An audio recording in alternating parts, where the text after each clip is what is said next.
right, we're here with Dr. Tanya. Dr. Tanya, how's your holiday been? How's your gaming gone?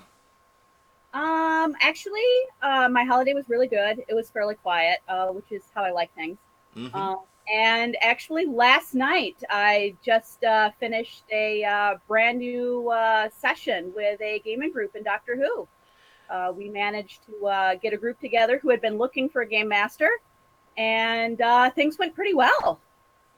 So tell me about it. Let's hear the stories. Okay. I basically I started out the group with telling them, okay, the very first thing, all of you are going to have to figure out who's going to be the doctor. You're hash that out. That's entirely up to you. And I basically let them have at it. Did they jump at it or were they scared by it? When I've run Doctor Who, it's been both cases where people were intimidated, going, "Okay, that stat block's going to be frightening," or they're like, "I have to play the Doctor." How do they handle it? Um, well, I've encountered both. The very first time that I actually had players have to choose who was going to play the doctor, they were a little hesitant at first. They just kind of looked around the table and went, "Okay, who wants to be the doctor?" But this time, actually, I had one player who went, "Me, me, me. I want to play the doctor," and he essentially called dibs on him. Uh, that wasn't particularly difficult at all. And how do you do?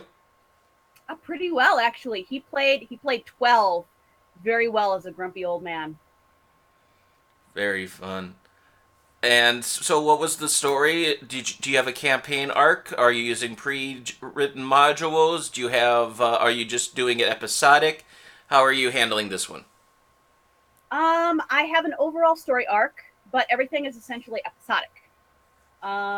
The overall arc is that Cybermen have been sent into the past. Particularly, a group of 13 Cybermen were given to the Nazis in World War II. Ooh. And yes, and nobody knows how they got there or where they came from. But Hitler now has Cybermen, and he sent a squad of 4 Cybermen to kill Robert Watson Watt. I don't know if you know who he is. He is considered the father of radar, and he and his team actually invented a radar system that helped to defend Britain during the Nazi bombing campaign of England's shores. Um, and basically, he sent the group of Cybermen to assassinate him before the radar system was actually invented, and they were still working on it. And that was the entire plot. They essentially, the Doctor and his companions realized that there was a problem in the timeline. The Doctor had actually gone to take Clara back home to find 2015 in absolute ruin, complete dystopia. England was just an absolute wreck, and they had to figure out what happened and how to fix it. Okay. So, how many players do you have in here? Last night I had 4. We were supposed to have 5, but one player didn't show up. I might have 5 or 6 next week. So So, we'll see how. Are they playing besides the Doctor and Clara? Who would? It was the Doctor, Clara, K9, and Jack Harkness as a time agent. Oh, nice. And they all were in character, and they all were there. Well, the individual playing Clara, she had never gamed before ever. Mm-hmm. So this was a first time thing for her. She was having a little difficulty getting into the rhythm at first, mostly because, of course, she had never done it before. So she spent a lot of the first half of the game sort of watching everyone and sort of getting a gauge as to how she should go about things. Mm-hmm. Towards the end, though, she actually really started to get into Clara. Excellent. Congratulations on that. And Thank you. how is it for you for telling a Doctor Who story with that large of a group? I mean, it's typically Doctor, one companion, or maybe 2 companions. How is it for you for managing managing the story and capturing the feel with that many people? Uh, I didn't really find it particularly hard. I think probably because it's an overall arc. I have an entire general story in mind that may not entirely be written yet. I essentially wrote that episode more or less, but the overall arc I actually hadn't had written down yet. Mostly because I only had 24 hours to actually write the thing, and it basically a lot of things that I tend to write down specifics. Like obviously I had the stats for the Cybermen and also Cybermats at hand, as well as several NPCs, and an overall general story and how things were going to go. But it's basically when players tell me what they're doing, I may have to tinker my story with what they do, because of course the story in Doctor Who can be extremely fluid depending on what characters do. Mm-hmm. Uh, it actually I didn't find it particularly difficult at all. Interesting. And the main thing I wanted to talk to you about today is the kind of the heart of the GM system. Doctor Who does not have a fail succeed system. It's got a timey-wimey system in yes, you succeed extraordinarily well and tell me what you want. It's got yes, you succeed, but something happens. And it's got all these weird levels in there. How would you describe that and help somebody with trying to figure out how what this means and how they can run this without getting a headache? Uh, basically, it is entirely up to the GM as to how they describe what happens, because it is sort of a very fluid system of succeed, fail, or kind of neutral. Um, it is kind of onto the GM to essentially tell the player what happens. If you have an experienced GM, can and should be able to do this without a lot of trouble. Basically, if someone succeeds in shooting a Cyberman, but it's only just a normal shot, you tell them, it's a mid body shot. You manage to pierce their armor. You do them some damage. Or if they succeed phenomenally well, basically you can tell them that you've somehow managed the shot of a lifetime, and you've actually pierced their helmet, and the Cyberman falls. Um, and it's sort of like that. You just sort of use the system to gauge uh, basically how you just describe the scene to them, because this is a very storytelling type of game. Um, you essentially have to weave that into the entire story overall. Hmm.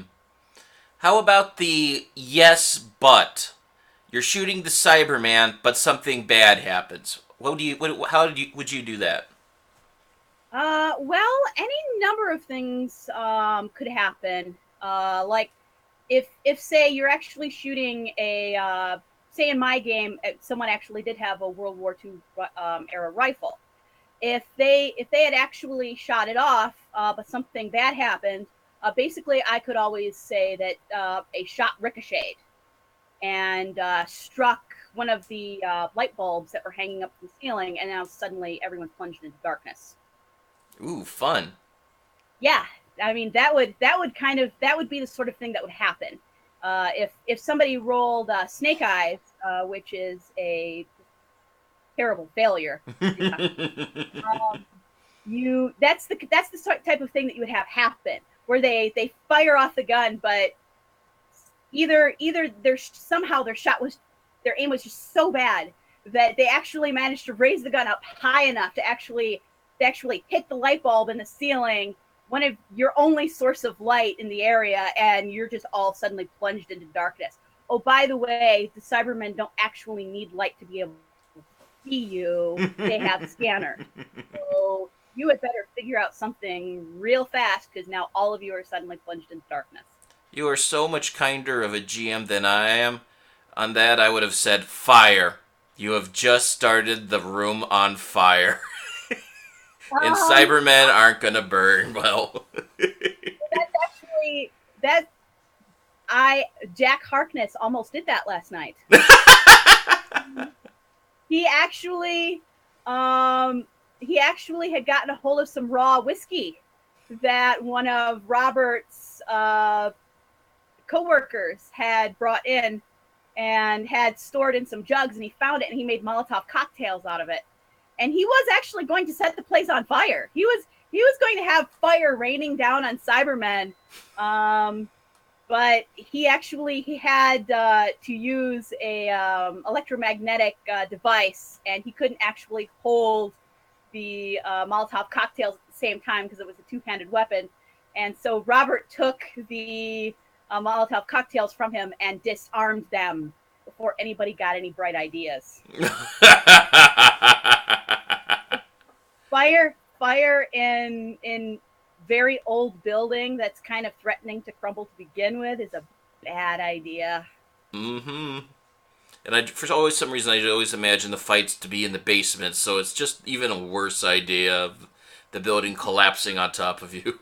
It was not a good idea. It just wasn't, because they were actually kind of holded. They were actually sort of had their stand in a fairly small space, which was Robert's workroom. Um, and there was a long corridor that the Cybermen were coming down, and Jack was essentially going to hurl the Molotov cocktails down the hall. And to which Robert just went, no. You're yes, the walls are cobblestone and the floor is compacted dirt and cement. The ceiling, however, is not. Oops. The ceiling will catch fire, and it wood is old and it will spread, and we may all die. Bad Ah, idea. so let's keep on going with the Cyberman example. Okay. You rolled a no butt. Okay. How do you judge that? Uh, hmm. It's once again, it is really kind of just up to the GM to figure out what happens. It kind of depends on just the absolute level of failure. If they actually manage to miss, you can actually. I actually the doctor missed in one of his attacks. He had jury rigged his sonic shades to electromagnetic pulse, and he hit the Cyberman, but he didn't do any damage at all. So what I had was I basically had the Cyberman sort of stumble. He basically he hit the Cyberman, and the Cyberman went bzzz, and then kind of like stood there for a half a second and then just kept going. Okay. That's the type of thing where if you miss, but you miss barely, that's the type of thing that you would have happen. Um, Especially if you're actually dealing with something like a device that creates an electromagnetic pulse, as opposed to a laser gun or a standard bullet rifle, where it actually creates an area of effect. Although, even though the area of effect may be small, you that's the kind of thing that you would have happen. You have to sort of keep all these things in mind, besides the actual weapon and the characters in play and the situation, but also the properties of certain things that are also being used. Do you have like a little list of like assets or set pieces or descriptions of fun things that you can use, or do you just go spontaneously with your imagination on the scene of what's there and what fun things can be manipulated in these cases? I often have at least a sheet with a general list on it. If somebody asks me for something specific that I don't actually have written down, I will give I will give a probability as to whether or not something will be there. Um, Sometimes I just roll the dice to see whether or not it's there. Like 1 through 3 is a no. 4, 5, and 6 would be a yes. Mm. Sort of a general. If there's a pretty good chance that something would be there, then it would most likely be a yes. But if there's if there's just absolutely no chance in hell that something would be there, someone had better have resourceful pockets to pull that, Ooh. uh, or you're just simply not going to have it. In the new Star Wars game, they have a similar thing where if it's a good chance, like if you're flying to a planet and you're like, hey, do we have enough suits and oxygen masks for everybody? And it's not on the sheet, you can just spend basically a story point, and yeah, we have it. It's something that probably is there, but it makes them use a little resources on that. That's Yeah, some I adapted that also to Doctor Who and found that kind of worked out for me. yeah, it kind of like last night. Jack kept looking for explosives to essentially set traps for the Cybermen, and I said they're working on a radar system. They're not. They don't have explosives, Jack. They don't have chemicals. They've got they've got electronics and vacuum tubes and wire. They don't have. They But don't why have. don't they have explosives? It's just you're just not gonna find it, man. Uh, the only thing I could offer him was the raw whiskey Mm. that Robin had. That was the only thing I could give him. I said, this is the only thing he's got. You, I know what you're trying to do.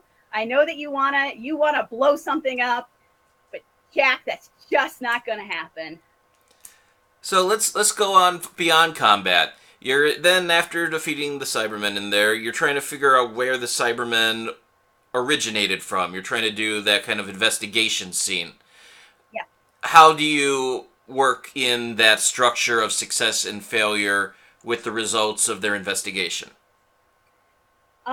Well, um, a lot of it is essentially them just sort of snooping around in records and trying to find out where in the time stream things kind of went wrong, um, which is they already did that. They realized that Cybermen had been sent back into the past, but they don't know who, um, because essentially whatever the Cybermen knew, um, their memories have been wiped, so they can't actually get any information whatsoever. Of course, there are some obvious answers to how that happened, which is they were pretty much spot on with that guess, but Hmm. because I know I just found it funny, uh, and I'm not going to say what it is, just in Right, case we have players that are watching this. So, which is entirely possible, by the way. right. Um, so it's not particularly difficult to make an educated guess as to who is doing this and for what purpose. Though they're not entirely sure. Although, for all you know, there might not actually be a purpose. They're just like, you know what? I'm just gonna send a bunch of Cybermen into the past on Earth just to see what happens. Okay, well, let's say it's a social situation here. They're basically follow out down the street to where the Cybermen tracks go to, and the tracks kind of end in front of a pub. And there's a guy coming, staggering out of the pub, and you got to talk to the guy in the pub. How do you vary the successes from talking to him with your social skills on a very of yes but or no but yes? Well, most of the time, if it's actually being just talked out player to player, then I don't really feel the need to have to roll the dice so much, Mm-hmm. uh, unless it's a particular plot point or something, or they're not entirely sure, or the player themselves isn't entirely sure what question to ask, but the character might know. That's usually the only time that I actually have anyone roll dice for that sort of thing. Um, otherwise it's if they're just two characters talking, then I just let them talk it out. Okay. That they specific questions that they want to answer or ask, and if they're willing to answer, then that's fine. Um, Most of the time, I don't really bother with die rolls for that type of thing, unless they're really not sure what to ask, and then I'm like, okay, well, let's make a convince roll here to see if you can try and weasel the information out of them. Okay, let's say in this case, the guy coming out of the pub is completely surly and ready to pick a fight, and to get him to answer any questions, they've got to make a roll on it. Uh, Uh-huh. they get it. They roll a yes, but. What would you have happen? Well, I might actually just have him. If they have a specific answer, like, do you question? Do you know who sent the Cybermen? Um, uh, yes, but is kind of a well that might actually be some one of those sly coy things where like, well, yes, I know, but I don't have any idea what their name is. And they might give a description. Now, that description could be extremely vague Hmm. because they could have been wearing a costume. If you're dealing with a character like Madame Vastra, who might be wearing a veil, they may not have even seen their face. Hmm.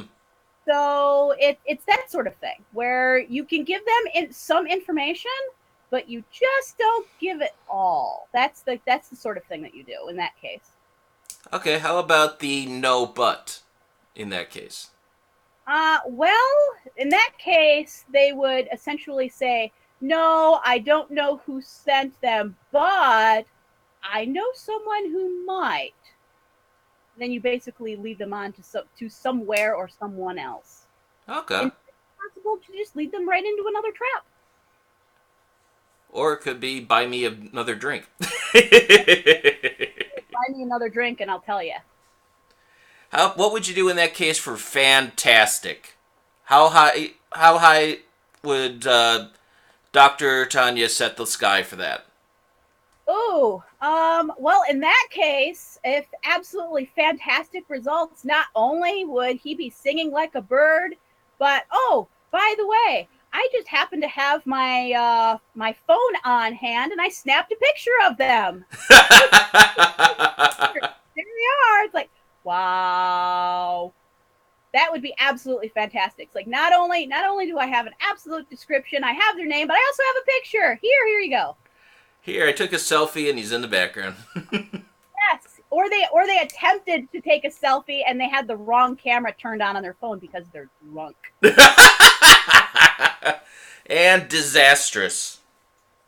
Oh, just absolute disastrous. It could be anything from he starts to answer them, but suddenly gets a beer bottle upside the head from a fight breaking out in the bar.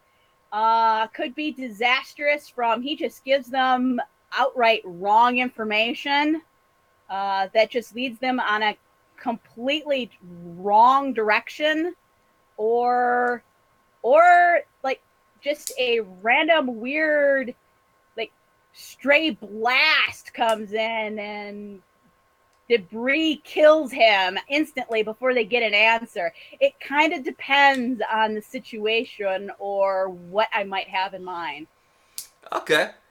Let's say that they track the guy down to the air, and he's getting to the airport, is taking off. So now you have an airplane chase type of thing.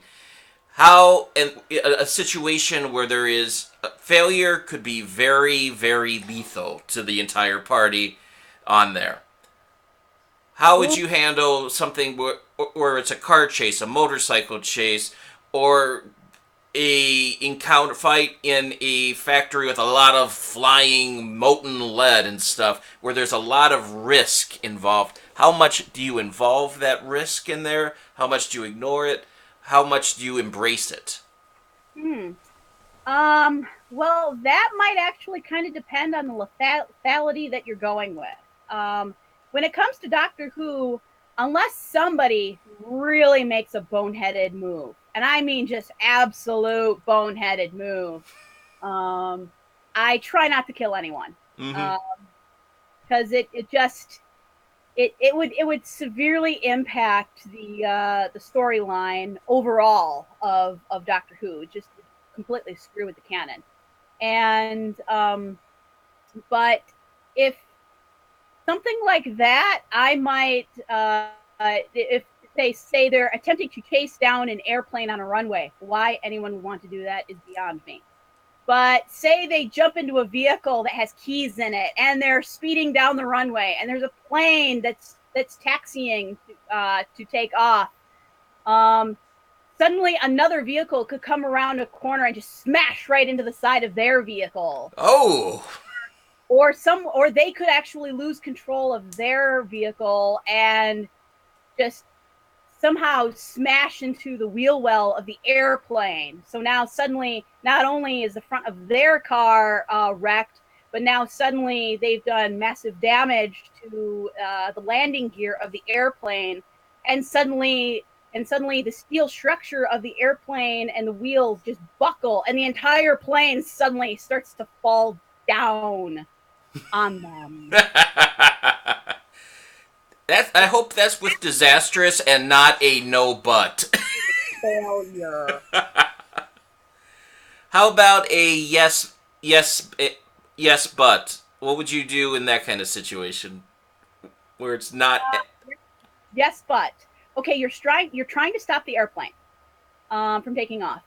Okay, you've managed to stop the airplane. Unfortunately, airport security has you surrounded, and you're having handcuffs slapped on you, and you're being led away. So you've managed to stop the airplane. You've managed to stop the individual from actually taking off, but now you're essentially sitting in airport jail. Till your psychic paper comes, you can get access to that. Yes. And how about the no but? The no. No, but well, that might actually depend on the situation. If you don't stop them from taking off, but somehow you've managed to catch their attention, and they happen to look out the window at exactly the right moment as the plane is starting to taxi and take off, that they happen to actually notice you down below, so that they realize that you're trying to get their attention. Unfortunately, the plane has taken off. So they at least they know that you wanted to get their attention for something, but not quite sure what it was. So at least at some point in the future, they might either send you a text message or call you and go, "Hey, what is it that you wanted?" So for these kind of things and things, do you resolve the dice rolls to be for like the entire chase, or do you break it up into parcels of the chase, like in the example of chasing down the plane? Would you give them? Is this the best that they can do on this, or is this the entire shebang of the scene?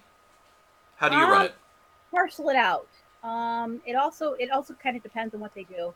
Mostly if everyone's piling into a vehicle, and uh, attempting to chase down the plane, you're going to have to make a transport roll to make sure that you're actually, whoever is driving behind the wheel can actually drive the way that they mean to drive, and not suddenly careen off into the weeds or something because they're not somehow not paying attention to the marks on the tarmac.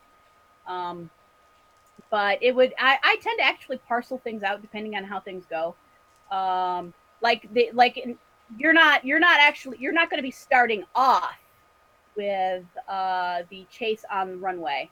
Mm-hmm. Um, you're going to be running through the airport trying to catch them, dodging security along the way. Those are all going to have to be rolls that are going to have to be made. So instead of like that one die roll for the entire chase, it is essentially going to have to be broken up.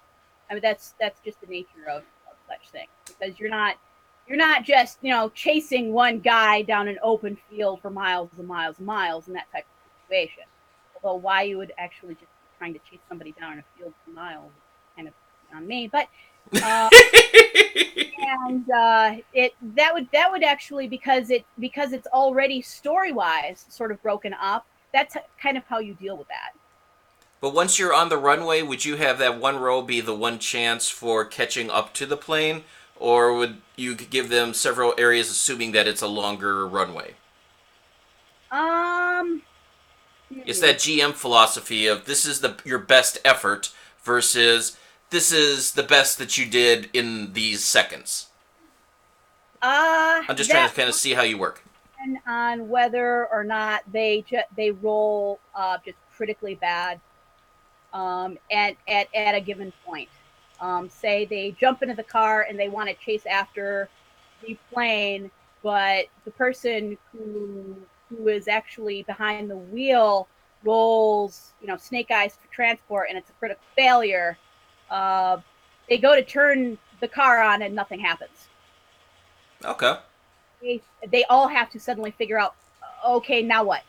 And they have to do it quickly. And if they don't do it quickly, then their opportunity is wasted. That might actually have more to do with how fast the players can sort of adjust to the situation that's happening and suddenly think their way through it. So let's go into the situation that I always find myself in with the players that always end up at my table. Mm-hmm. We're doing that chase scene with the car against the airplane. The guy playing Jack decides to climb up on top of the car to leap onto the wing. The doctor is trying to jury rig a device that will cause the car that they're in to leap up so that Jack can hop onto there. And Clara is trying to motivate Jack not to do this, or or use her cell phone to call the person on the plane saying that they don't want to mess with the doctor. How do you resolve this? How do you structure this? And how do you handle and buts, yes buts, when you have a lot of messy things going on with a lot of possible bloody endings? Uh, well, wow. Well, it it once again, it's just going to kind of have to depend on the situation. Because Jack is doing just something absolutely outrageously stupid. Jack, why are you leaping onto the plane? No, wait, stop. Um, if he fails, I mean, he's face planting into the concrete. I mean, there's no way around that. It just isn't. He's just gonna miss the wing of that plane, and he's just gonna drop. If he's lucky, he's only going to have some bruised ribs. If he's unlucky, he's gonna have some broken bones. And if he's really unlucky, the car that the characters are driving isn't going to roll over him along the way. Um, the doctor attempting to make the car fly is just, well, first of all, the success roll that he's going to have to roll is so astronomically high that the chances of that happening are just a million to one. And if he actually makes it, And he well, throws all his story points down at the table in front of you. I'm just going to blow all my story points and I'm just going to roll all my dice. These are the people that find their way to my table, Tanya. I don't, if you think you can get this car to fly, then you can try it, doctor. I'm not sure why you'd want to, but go for it. What would you set the number to be for that? Oh, wow. 30 plus. It'd have to be. Yeah. I mean, 21 is considered exceedingly hard. It would have to be above 30. I mean, to just take a normal car to just sort of make it leap up. I mean, what he would have to jury rig on it and do some massive jiggery pokery would be just unbelievable, especially when they're moving. Yeah. I mean, just add a bunch of modifiers to it along the way. Just like, okay, this car isn't standing still. You can't just get under it and work on it. I mean, not only do you have a limited amount of time to do all of this, but the vehicle's also moving. So it's modifier, modifier, modifier, modifier. So You're up to 50 now, Doctor. It's just I don't see that happening at all. And he somehow gets no butt. What do you do? Well, no but. Well, doctor, if you got a no but result, you definitely don't make the car fly. uh, but you do somehow manage to get the shocks to make the car jump up a little bit so that when Jack misses grabbing a hold of the wing of the car, you don't actually roll over him. You actually just, the car just sort of leaps over him, like a little bunny. So you're lucky that not only do you somehow manage to miss hitting Jack, but you actually have gotten the shocks to push the car up off the ground at least a few feet. Well done, And Clara trying to hack, use your cell phone to hack, to get into, to call the guy on the plane using her hacking stuff. How do you resolve a no but or yes and for that scenario? Well, uh, a no but could be either she manages to get a hold of the pilot in the cockpit, and the pilot is just kind of goes, "This is a secure line," and basically cuts her off. Uh, you could have it a no but, where she succeeds. They essentially blow her off, and then suddenly the FAA wants to have words with her about managing to hack into their system. Um, and but a yes would, given especially in if we're talking about more modern scenario, where she manages to hack into the cockpit, you could actually, if she manages a yes and where she actually does manage to get a hold of the pilot stops the plane, but mostly because Clara has actually managed to hack into his communication system, which means that she could have actually have done some damage, to the actual system itself. And because they actually have rules in place to essentially say, okay, the plane is now grounded until Mm. further notice, that type of thing. So we need to hope that Robert suddenly rolls very well to not crash the car into the stopping plane and flinging Jack off of the roof while the Yes, doctor is making it fly, yes, which is a session that I think people would be talking about for a long time. probably yes. That sounds like the type of story that people would want to relay to one another over and over and over again for years. And we didn't even get to what K9 was doing. So we just planted some ideas in different scenarios, social, combat, action, of how these things go. For you, what does this way of resolving roles? How does this capture the Doctor Who feel to you? Well, Doctor Who actually is all about action and adventure. Basically, telling a story, a relatively cohesive story, and basically having some fun in time and space. I mean, that's the whole point of it. That's the whole point of Doctor Who. That's kind of the whole point of the game. Is to just have fun. I tend not to take it too seriously. That's one reason why I don't actually like to have character deaths specifically in Doctor Who, unless somebody does something absolutely boneheaded and stupid, Mm-hmm. that might actually get you killed. Um, because it is a show that tends to work around character deaths whenever possible, unless someone is actually leaving the show, or it's within the actual plot itself that the character dies.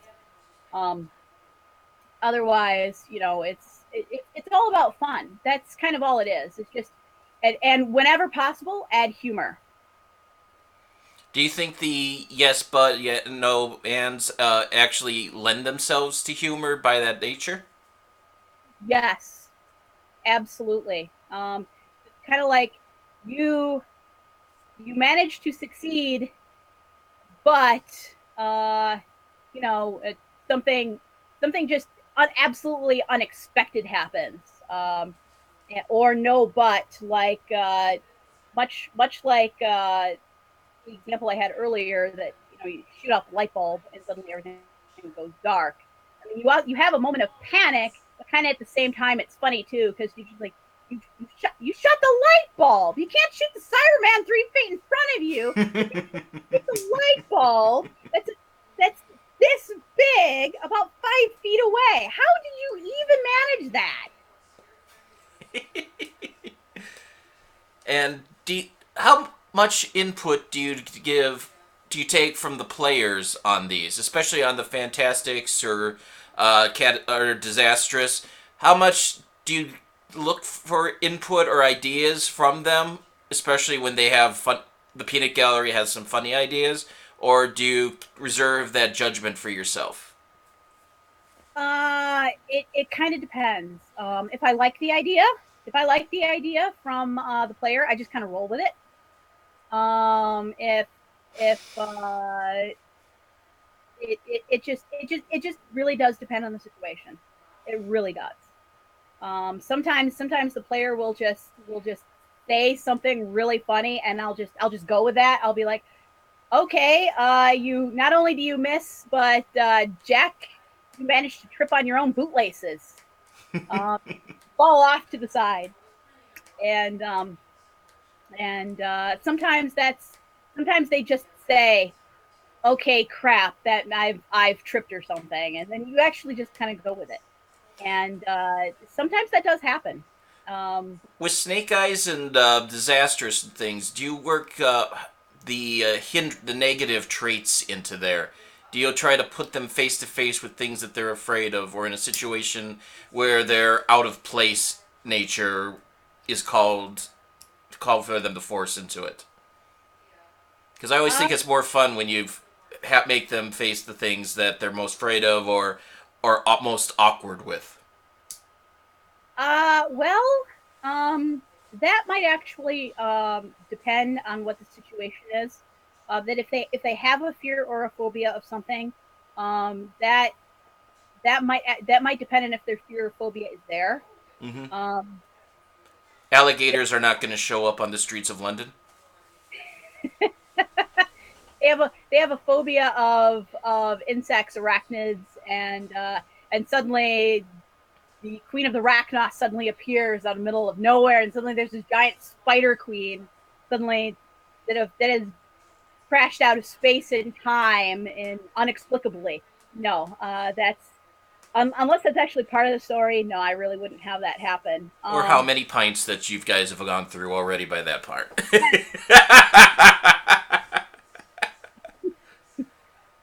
um, I did have last night. I I actually did have Robert Watson Watt because Jack was essentially trying to talk him into telling them what he was doing with his radar system, but he actually has the flaw of um, uh, shoot, I can't actually remember what it's called at the moment of essentially obeying orders, Hmm.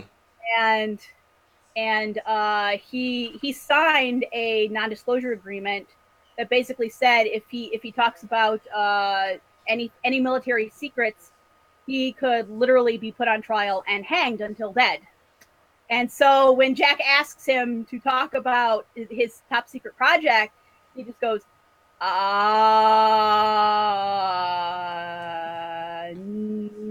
then I roll the dice to see if because it was essentially Jack at that point, because he had that flaw of obeying orders, Mm-hmm. that he would he would actually essentially have to convince Robert into telling him what happened. And Jack didn't roll particularly high. Unfortunately, I rolled snake eyes for Robert. Oh! So suddenly Robert just started spilling his guts about, okay, all right, here's what's going down. Because it's like essentially what I had happen was because